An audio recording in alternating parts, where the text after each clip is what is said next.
আসামে লাগাতার বৃষ্টির জের ক্রমশই ভয়াবহ আকার নিচ্ছে বন্যা পরিস্থিতি। দরং, ঢেকিয়াজুলি এবং গোলাঘাট সহ একাধিক জেলায় নদীর জল উপচে পড়ায় ভেসে গিয়েছে বিস্তীর্ণ এলাকা।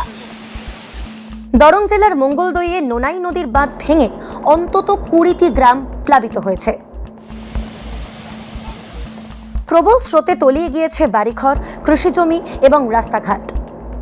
বৃহস্পতিবার ক্ষতিগ্রস্ত এলাকা পরিদর্শনে যান আসামের মন্ত্রী নীলিমা দেবী।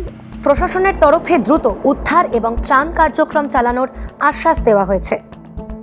এদিকে ঢেকিয়াজুলিতে বন্যার জেরে মারবাত কাদাবিল সংযোগকারী সড়কের বড় অংশ ভেঙে যাওয়ায় একাধিক গ্রামের সঙ্গে যোগাযোগ কার্যত বিচ্ছিন্ন।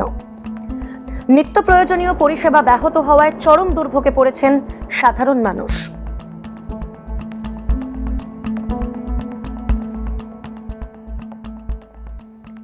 অন্যদিকে গোলাঘাটে ধানসিঁড়ি এবং দোয়াং নদীর জলস্তর বাড়তে থাকায় গোলাঘাট এবং নুমলিগড়ের বিস্তীর্ণ এলাকা প্লাবিত হয়ে পড়েছে। বহু পরিবার নিরাপদ আশ্রয়ের খোঁজে ত্রাণ শিবিরে আশ্রয় নিয়েছেন। প্রশাসনের পক্ষ থেকে খাদ্য, পানীয় জল এবং প্রয়োজনীয় ত্রাণ সামগ্রী পৌঁছে দেওয়া হলেও নদীর জলস্তর বাড়তে থাকায় কাটছে না উদ্বেগ।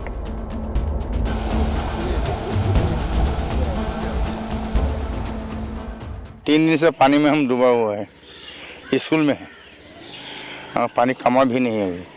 ये सारा इलाका में कितने घर? सारा इलाका में तो बहुत 200 से बेसी होगा। सब में पानी घुस गया? पानी सब में नहीं घुसा है, इधर पानी जैसे घर में नहीं घुसा है, खाली एयर लाइन में घुसा है। कितने घर होगा? इधर में आप तो देखा ही है, उधर है, इधर है और बीच में है उधर। ये कौन सा नदी का पानी है?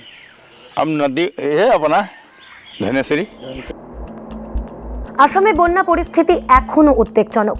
আবহাওয়া দপ্তরের পূর্বাভাস অনুযায়ী আরও বৃষ্টির সম্ভাবনা থাকায় প্রশাসন সর্বোচ্চ সতর্ক অবস্থায় রয়েছে।